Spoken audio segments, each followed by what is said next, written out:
2,200 years.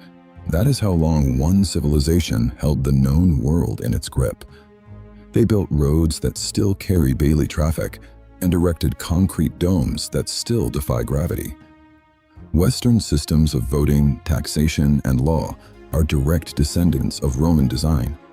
If you participate in any of them, you are living in the shadow of an empire that officially fell over 15 centuries ago. We are going to look at the raw mechanics of their rise and the calculated bloodletting that made it possible. This is the story of how a small village on the Tiber transformed itself into the most influential civilization in human history. Understanding how Rome was built is a requirement for understanding the world we inhabit today. Their methods for acquiring and keeping power are still very much in use. According to the Romans themselves, their story starts in the ashes of Troy. When the Greeks burned that great city to the ground, a Trojan prince named Aeneas grabbed his elderly father and young son, and he fled into the dark. Generations later, two twins are born to Aeneas's bloodline, Romulus and Remus. Legend says their father was Mars, the god of war. This claim tells you everything you need to know about how the Romans viewed themselves. They believed they were born for conflict. Deemed a threat to a local king, the infants are thrown into the Tiber River to drown. Instead, they wash ashore and are found by a she-wolf, who nurses them until they are discovered by a shepherd. The boys grow up and decide to build a city, but a dispute over where to locate it turns violent. Romulus kills his own twin brother to settle the argument. He names the new settlement after himself, Rome. This founding act of fratricide set a stark precedent. From its very first day, the Roman state demanded a willingness to sacrifice even the closest personal bonds for the sake of power. Early Rome faced an immediate crisis, a shortage of women. Romulus abducted women from the Sabine tribe. It nearly led to war, but the women intervened, choosing to merge the two peoples into a single Roman population rather than watch their families kill each other. This merger began a period of 240 years ruled by 7 kings. Each leader added a specific structural layer to the Roman identity. After Romulus, King Numa Pompilius focused on the internal systems of civilization. He established the priestly colleges, the religious rituals, and the calendar. He taught the Romans that survival required more than just fighting. It required a predictable, shared order. The third king, Tullus Hostilius, returned to military aggression. When he destroyed the city of Alba Longa, he introduced a strategy that would become Rome's most effective tool for expansion. He did not simply wipe the city off the map. He integrated survivors into Rome, granting them citizenship. He converted former enemies into taxpayers and soldiers. This assimilation allowed Rome to scale unmatched. Every victory made the state larger and more capable. Under Ancus Marcius, Rome expanded toward the coast to found the port of Ostia. This gave the city access to the sea and the ability to control trade along the Tiber. Then came the influence of the Etruscans, who brought sophisticated engineering. They began the construction of the Circus Maximus, a massive stadium that would eventually hold hundreds of thousands of spectators. They also built the Cloaca Maxima. This was a massive stone sewer system designed to drain the city's marshes into the river. Portions of this original infrastructure are still in place today. To protect this growing urban center, they constructed the Servian Wall, a massive defensive perimeter that clearly marked where the city ended and the rest of the world began. King Servius Tullius then reorganized Roman political life. He conducted the first census and created the Centuriate Assembly, which organized citizens based on their wealth and tax contribution rather than their family history. This shift was a significant step in Western political evolution. By making political status dependent on what a citizen contributed to the state treasury, Rome moved away from a system based purely on ancestry. The success of these systems created a new problem. A city of this size and complexity could no longer function effectively under the absolute control of a single individual. The final king, Tarquin the Proud, ignored the Senate and ruled through fear. He seized the property of his rivals and governed without regard for the laws established by his predecessors. The breaking point came when the king's son committed a brutal act of violence against a noblewoman named Lucretia. Lucretia chose to take her own life in front of her family, rather than live with the dishonor. Her public death became the catalyst for a massive aristocratic revolt against the monarchy. The sophisticated society the kings had spent generations building had finally outgrown its rulers. The Romans were no longer willing to tolerate the unpredictable whims of an autocrat.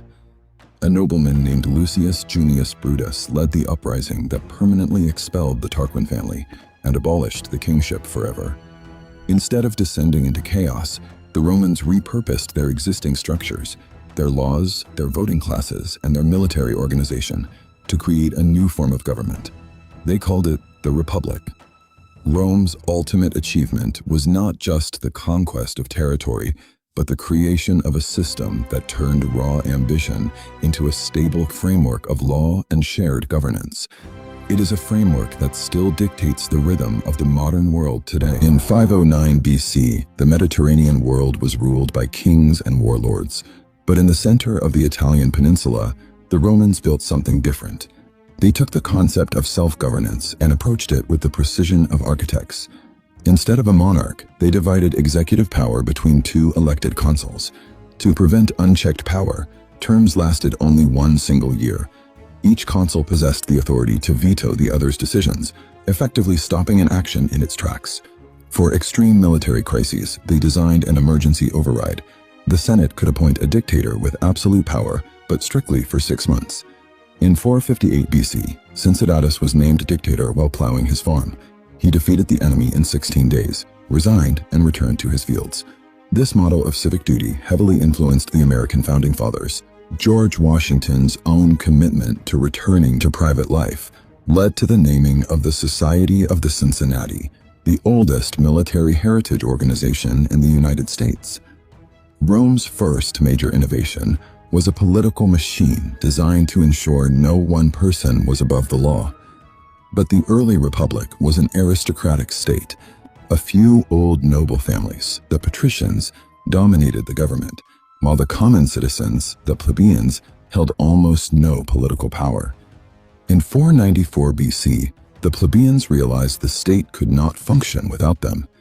They staged the first recorded general strike in history, marching to the Sacred Mount and refusing to work or fight until the patricians negotiated. The result was the creation of the Tribune of the Plebs, an office elected by the common people alone. These tribunes held structural power. They could veto any law, any decision, or any act of government with a single word. To protect them, it was made a religious crime to cause them harm. In 451 BC, the plebeians forced another concession. The laws had to be written down. They knew that when laws are unwritten, the powerful can interpret them at will. The result was the 12 tables, displayed in the public forum for everyone to see. This principle, that the law must be transparent and knowable, would later reappear in the Magna Carta, the English Bill of Rights, and the United States Constitution. By adapting through decades of negotiation and institutional reform, rather than a single bloody revolution, Rome proved its political machine could safely channel internal conflict to make the state more resilient. While Rome found balance internally, the Italian peninsula remained a dangerous neighborhood of hostile tribes and rival city-states. In 390 BC, the Roman defenses failed. A Celtic people called the Gauls smashed the Roman army at the Battle of the Allia and occupied the city, burning and looting for months. To get the Gauls to leave, the Romans were forced to pay a massive gold ransom. When they complained the scales were rigged, the Gallic chieftain Brennus threw his sword onto the weights and uttered the phrase, "Vae victis," woe to the vanquished. This moment scarred the Roman psyche. They decided that never again would a foreign enemy stand inside their walls. They concluded that the only way to be safe was to ensure no one was strong enough to threaten them. The burning of Rome permanently rewired the Republic. From this point on, they would build, train, and conquer until their security was absolute. Rome tested this new military resolve against the Samnite tribes. Even when a Roman army was forced to surrender in humiliation at the Caudine Forks, the Republic refused to quit, fighting until they eventually won the peninsula. Then came King Pyrrhus of Epirus, a brilliant Greek general who invaded Italy in 280 BC. Pyrrhus defeated the Romans in 2 major battles, but his losses were so heavy that he reportedly claimed one more victory like it would utterly ruin him. This created the term Pyrrhic victory, a win that costs so much it is practically a defeat. Traditional warfare dictated that such losses should end a conflict. But Rome possessed a new, terrifying attribute, an institutional capacity to endlessly replace annihilated armies and keep coming back. By 264 BC, Rome controlled the entire Italian peninsula, not through superior tactics alone, but through a structural refusal to accept defeat.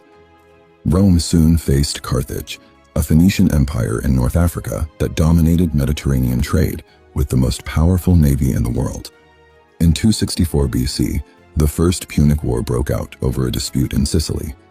The problem for Rome was extreme. They had a formidable land infantry, but almost zero naval capability. Their solution was highly practical.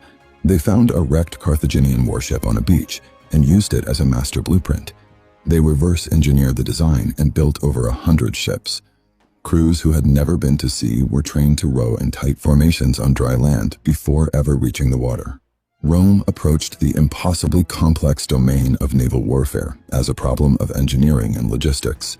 They simply dismantled the enemy's advantage and reproduced it at scale. Even with new ships, Rome's novice crews could not outmaneuver veteran Carthaginian sailors. To compensate, they invented a device called the corvus. This was a boarding bridge with a heavy iron spike.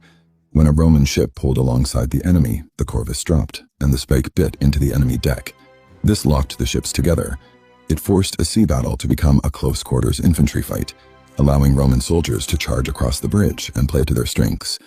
The war lasted 23 years. Rome suffered catastrophic losses, including over 100,000 men drowned in a single storm.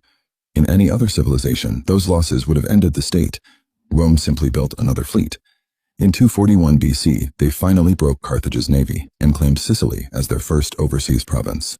The Roman Republic's rise was driven by this unmatched institutional ability to adapt to any crisis and a terrifying, unyielding determination to survive at any cost. A 9-year-old boy stands before a flaming altar. He holds his hand over the fire and swears a blood oath of eternal hatred against the Roman Republic. Look at these harsh, jagged peaks. This is the frozen expanse of the Alps. 20 years after swearing that oath, the boy attempts the impossible, marching an army of 50,000 men and 36 war elephants straight through this lethal environment. This is the architect of that invasion, Hannibal Barca. Notice the detailed elephant carved right into his breastplate. He is a hardened, relentless commander, pushing Rome to the absolute brink of destruction. The crossing was nearly suicidal. Avalanches and freezing temperatures killed half his army before they even saw combat. But by surviving the trek, Hannibal emerged in northern Italy completely undetected, tearing up the Roman playbook and taking total control of the war. He immediately put that surprise to work. At places like the river Trebia and Lake Trasimene, Hannibal lured the legions into massive traps. Tens of thousands of Roman soldiers drowned in freezing water or were cut down in the fog. By August of 216 BC, Rome had seen enough. They responded by marching 80,000 men to a place called Cannae, the largest army the Republic had ever put on a battlefield. This tactical map shows what happened next. Heavily outnumbered, Hannibal places his weakest troops in the center. As the massive Roman formation charges, the Carthaginian line deliberately yields, bowing backward into a U-shape and drawing the overly aggressive Romans into a trap. Then the jaws snap shut. The Carthaginian flanks sweep around, completely enclosing the pocket. The Romans are packed so tightly together they cannot even raise their swords. In a single afternoon, up to 70,000 men are slaughtered. Cannae was an apocalyptic event. The standing army was effectively erased, and massive Roman allies began defecting to Carthage. It leaves a terrifying question. How does a society survive when its military is annihilated by a tactical genius? Most nations would surrender immediately.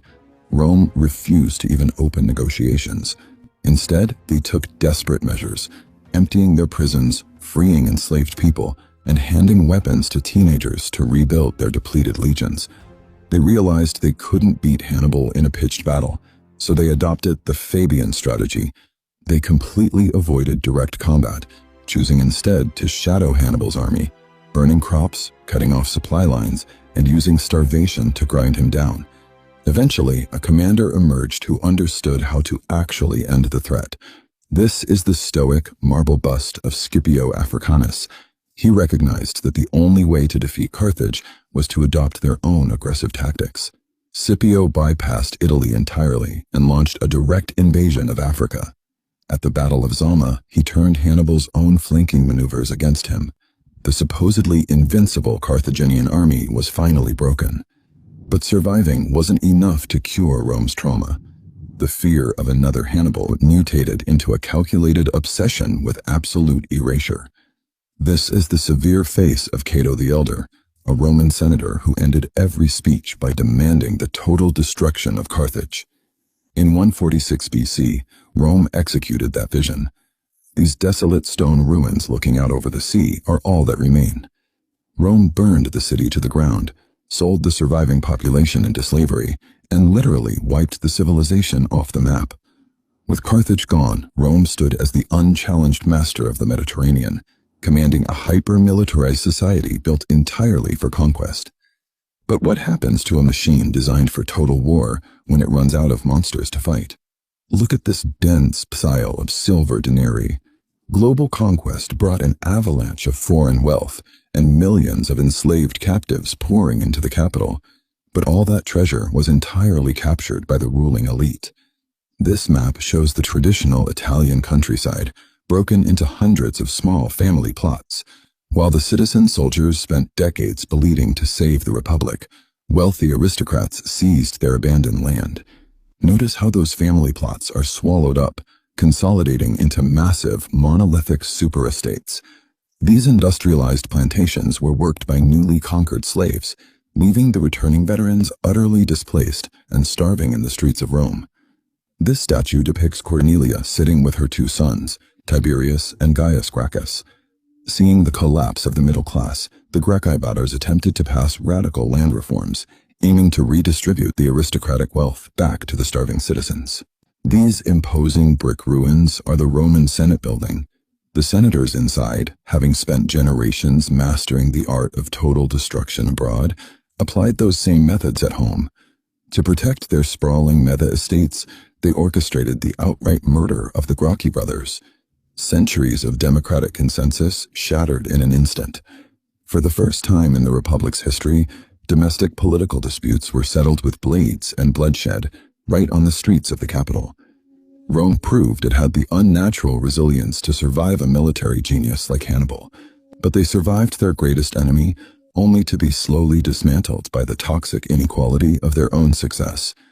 The age of compromise was dead, making way for the warlords. The Roman Republic was dismantled from within. It died by 1,000 cuts, delivered by leaders who were convinced that their violations of the law were the only way to save it. For 5 centuries, Rome operated as a masterpiece of ancient governance. The Senate, the consuls, and the voting assemblies formed a rigid constitutional framework where the rule of law was paramount and no single man held absolute power. The first crack in that foundation appeared when a general named Gaius Marius professionalized the military. He opened the legions to the landless poor, creating a class of soldiers who didn't look to the state for their rewards. Instead, they swore loyalty directly to their general, who promised them land and gold when their service ended. Marius intended to protect Rome from foreign threats. Instead, he built a mercenary force, the exact weapon that ambitious men would soon use to destroy the Republic. The man who demonstrated the danger of this new military structure was Lucius Cornelius Sulla.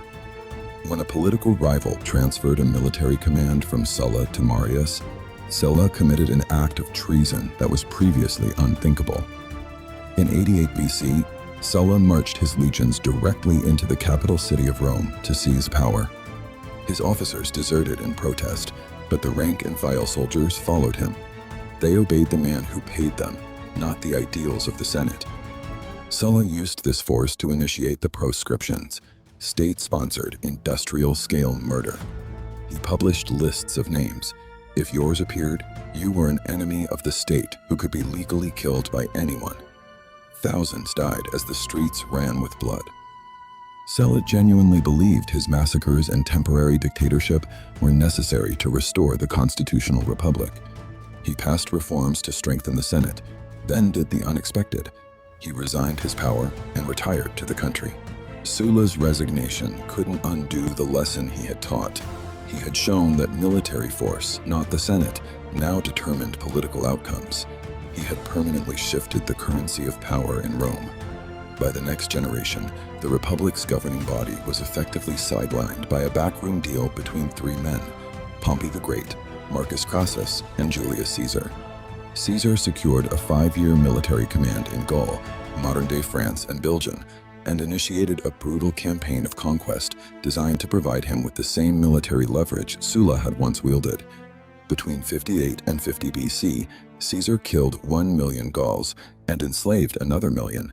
He destroyed 800 towns and brought the entirety of the region under Roman control, returning to the borders of Italy as a geopolitical giant with a fiercely loyal veteran army. His military genius was cemented at Alesia. To trap Vercingetorix, Caesar built a massive inward-facing wall. When our relief army arrived, he built a second outward-facing ring. Fighting on two fronts simultaneously, trapped between his own walls, Caesar won his defining battle. Caesar emerged from Gaul not just as a general, but the only authority his men recognized. The balance of power had moved from the halls of the Senate to the tents of Caesar's camp. The Senate attempted to reassert the old rule of law by ordering Caesar to disband his army and return to Rome as a private citizen. Caesar faced a terminal choice. Submitting to the law meant his political and physical death at the hands of his enemies, while keeping his army meant civil war. On January 10, 49 BC, Caesar stood on the bank of the Rubicon. Crossing this river with an army was an explicit act of treason. He paused, uttered the words, "The die is cast," and led his legions across the water. By leading his legions across that stream, Caesar officially invaded his own country. He had weighed the precedent set by Sulla against the fading illusion of republican law and chose the blade. Caesar shattered the old system, defeating every rival across the Mediterranean before declaring himself dictator for life. The 500-year-old republic was now a one-man show. A conspiracy of senators, including Brutus and Cassius, believed they could save the republic through a single act of violence. They were convinced that murdering the tyrant would instantly restore the traditional democratic system. On the Ides of March 44 BC, the conspirators surrounded Caesar in the Senate and stabbed him 23 times. He fell at the base of a statue of his old rival, Pompey. The assassins expected a restoration of the Constitution. Instead, their actions plunged Rome into a final apocalyptic civil war. The conspirators failed because they treated Caesar as the disease when he was merely the symptom. You cannot restore the rule of law with the rule of the blade. Their attempt to save the Republic only guaranteed its final transformation into an empire. Empires do not collapse overnight. They decay slowly, rotting from the inside out, long before anyone notices the fire has died. Look closely at these carvings on the Arch of Titus. They depict Roman soldiers hauling away the sacred relics of Jerusalem after leveling the city in 70 AD. It was a brutal display of military force that scattered the Jewish people across the globe and proved the terrifying might of the Roman war machine. Yet for all its man-made power, Rome was entirely at the mercy of the natural world. When Mount Vesuvius erupted, it buried the thriving city of Pompeii in a matter of hours, a sudden reminder of human fragility. This map shows the Roman Empire expanding to its maximum territorial limits. Under Emperor Trajan, borders stretched continuously from the wet coasts of Britain all the way to the deserts of the Middle East, bringing in immense wealth and resources. But scanning up the overlapping scenes of slaughter on Trajan's column reveals the true cost of that wealth. Maintaining borders this massive required constant warfare, stretching the legions thin and creating a deeply fragile, overextended state. Eventually, the expansion had to stop. By the time Emperor Hadrian took power, the strategy shifted from outward conquest to defensive containment. He ordered troops to build a sprawling stone wall across Britain, drawing a hard physical line that acknowledged Rome's limits of control. Decades later, Emperor Marcus Aurelius spent nearly his entire reign on horseback, fighting defensive wars against invading tribes, while a devastating plague killed millions of his citizens. When Marcus died, he passed the throne to his son, Commodus. Instead of managing a suffering state, Commodus spent the treasury on lavish games and personally fought as a gladiator, treating the administration of millions as an audience for his own ego. The legions could hold the borders against foreign armies, but they could not protect the state from an erratic, incompetent ruler. The rotting had reached the top. Following Commodus, the central government completely fractured. Over the next 5 decades, nearly 50 different men violently claimed the title of emperor, only to be quickly betrayed and murdered by their own troops. With the legions constantly fighting each other to install the next dictator, the northern borders were left practically defenseless. Germanic tribes easily crossed the Rhine and the Danube, pushing deep into Roman territory and torching cities that had known peace for centuries. In the east, the highly organized Sassanid Empire routed the exhausted Roman forces. They even captured the sitting emperor, Valerian, keeping him as a living, breathing trophy of Rome's total humiliation. Looking at this regional map of the period, you can see the failure of central authority. The once unified empire cracked into 3 competing territories: a central Roman state surrounded by a breakaway Gallic empire in the west and an independent eastern domain. Taking advantage of this power vacuum, Queen Zenobia seized control of those eastern territories, ruling a vast domain from the wealthy desert city of Palmyra. The currency lost nearly all value, trade networks were shattered, and disease ravaged the population. The invincible Roman machine of the 1st century was dead. Out of this chaos emerged an incredibly capable general named Aurelian. In a brutal, high-speed military sprint, he marched his armies across the continent, crushing rebellions and violently forcing the breakaway territories back under Roman control. Yet, even as he reclaimed land, Aurelian recognized the new reality. He ordered construction of massive brick fortifications directly around the city of Rome. For the first time in centuries, the capital expected an attack. The Senate granted him the title Restorer of the World. But 5 years into his reign, Aurelian was murdered by his own officers. Brute force could win battles, but it could not stabilize a political system where assassination was the standard method of transition. When Diocletian eventually seized the throne, he concluded that a single man could not physically govern a territory of this scale. As shown on this map, he drew a stark, permanent line down the middle of the empire, officially splitting the administration into east and west halves. To prevent civil war, he established the Tetrarchy, shown here by these 4 distinct seats of power. 4 separate rulers would share authority, theoretically removing the incentive for generals to murder their way to the top. To command authority across this vast new system, Diocletian discarded the old idea of the emperor as a first citizen. He dressed in gold, demanded subjects kneel before him, and projected the image of a distant, untouchable god.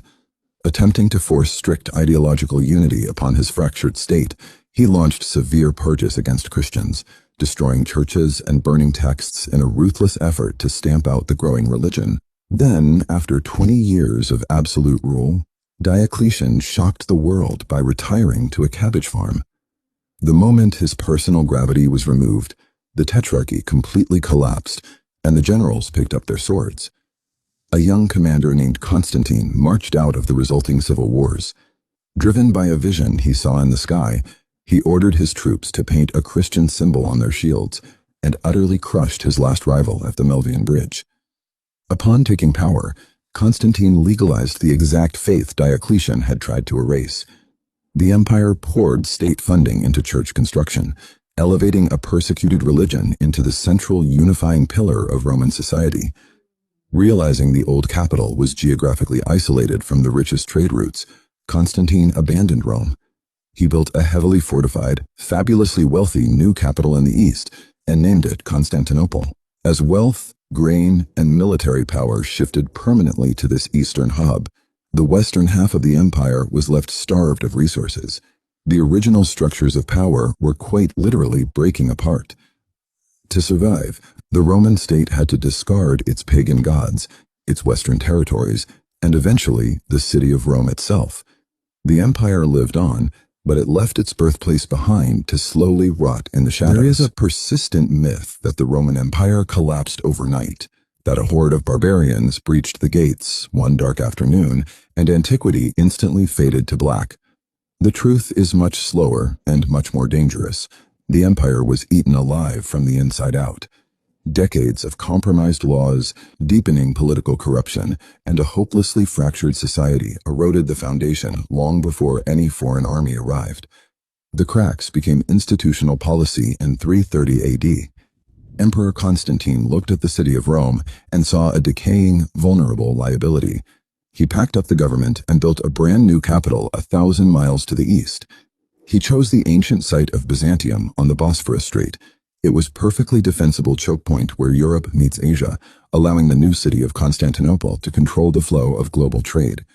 Moving the capital physically shifted the empire's center of gravity eastward.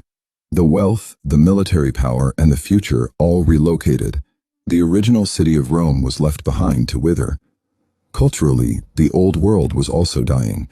Emperor Julian's desperate attempt to revive the ancient pagan gods failed entirely. By the late 4th century, Christianity was mandated as the sole official state religion. The temples closed, and a 1,000-year-old eternal flame was extinguished. In 395 AD, Emperor Theodosius divided the empire between his two sons. This temporary separation hardened into a permanent fault line. The eastern half inherited the wealth, trade routes, and fortified cities. The western half inherited impossible-to-defend borders and a hollowed-out economy. This division severed the West from the wealthy tax base and massive grain shipments of Egypt. It left the Western administration to manage a crumbling frontier with fewer resources, initiating a slow, agonizing slide toward the edge. Militarily, the West made a fatal calculation. Unable to recruit enough citizen soldiers, they outsourced their defense to Germanic barbarian federates. They handed their borders over to heavily armed mercenaries who held zero loyalty to the Roman state. Far to the east, the nomadic Huns were sweeping through Central Asia, displacing entire nations. Desperate Germanic tribes fled the Huns and flooded across Roman borders, seeking refuge and violently carving out their own territories. In August 410 AD, Alaric's Visigoths breached the Eternal City. For the first time in 800 years, a foreign enemy held Rome. From Bethlehem, St. Jerome lamented, "The city which had taken the whole world was itself taken," as the idea of Roman invincibility shattered. The actual end was pathetic. By 476 AD, the Western Emperor was a teenage boy named Romulus Augustus, a complete figurehead. A barbarian warlord simply deposed him, packed up the imperial regalia, and sent it to Constantinople. When institutions fail to protect their own borders, real power defaults to whoever controls the weapons. That quiet deposition in 476 plunged Western Europe into the Dark Ages, splintering a unified continent into warring kingdoms. But the Roman state did not disappear. It survived in the East. What we now call the Byzantine Empire endured behind the impenetrable, multi-layered defenses of the Theodosian walls in Constantinople. In 527 AD, Emperor Justinian took the throne with a magnificent obsession to reconquer the lost Western territories. In a massive, bloody campaign, his generals swept through North Africa, Italy, and Spain, pulling the Roman world briefly back together. Back in Constantinople, Justinian commissioned an architectural miracle to project the empire's endless wealth and ambition. The Hagia Sophia featured a dome so impossibly large, it appeared suspended from heaven by a golden chain. Then the bacteria arrived. In 541 AD, the first recorded outbreak of the bubonic plague swept through the streets. It killed 50 million people, wiping out half the capital's population and crippling the military supply chains. Justinian overextended his military to reclaim the West, only to watch his tax base vanish into mass graves. His reconquered territories were lost almost as quickly as they were gained, proving that no army can hold a continent when the population required to settle and defend it has been hollowed out. After the plague, the East entered a slow, agonizing contraction. Vast territories were lost to rapid Islamic conquests. Later, their own Christian allies betrayed them during the Fourth Crusade, looting Constantinople with staggering savagery. By 1453, the empire was reduced to a single city. 7,000 Byzantine defenders stared down an Ottoman war machine of 80,000 men, commanded by Sultan Mehmed II. Mehmed unleashed a technological terror. A colossal bronze cannon battered the ancient stones for 53 days. Walls that had repelled armies for a millennium finally shattered under the weight of modern artillery. When the Ottomans poured through the breach, the physical Roman state ceased to exist. But the ideas preserved within those walls for over 1,000 years had already escaped, scattering westward to seed the modern world. Justinian's massive codification of Roman jurisprudence laid the exact foundation for global civil law. The concepts you rely on today, due process, the right to a legal defense, the strict rules of property law, are explicitly Roman ideas. When the American founding fathers drafted a new government, they aggressively studied the Roman Republic. They deliberately copied the Senate and the system of checks and balances, desperate to construct a framework that could resist the gravity of tyranny. They embedded this homage directly into the physical infrastructure. Modern Capitol buildings project power by mirroring classical facades, literally tracing their authority back to the Capitoline Hill. Throughout the Middle Ages, the Catholic Church acted as the ultimate preservation vessel. Monasteries saved Latin texts from oblivion, while the papacy mimicked Roman administrative structures to maintain order across Europe. Rome proves that no society is immune to its own decay. Hubris, deep political corruption, and citizens abandoning the common good for personal ambition will hollow out any superpower. The Romans built something that lasted thousands of years. We inherited their blueprint, but we also inherited their exact vulnerabilities. The only question left is how long our own institutions will last.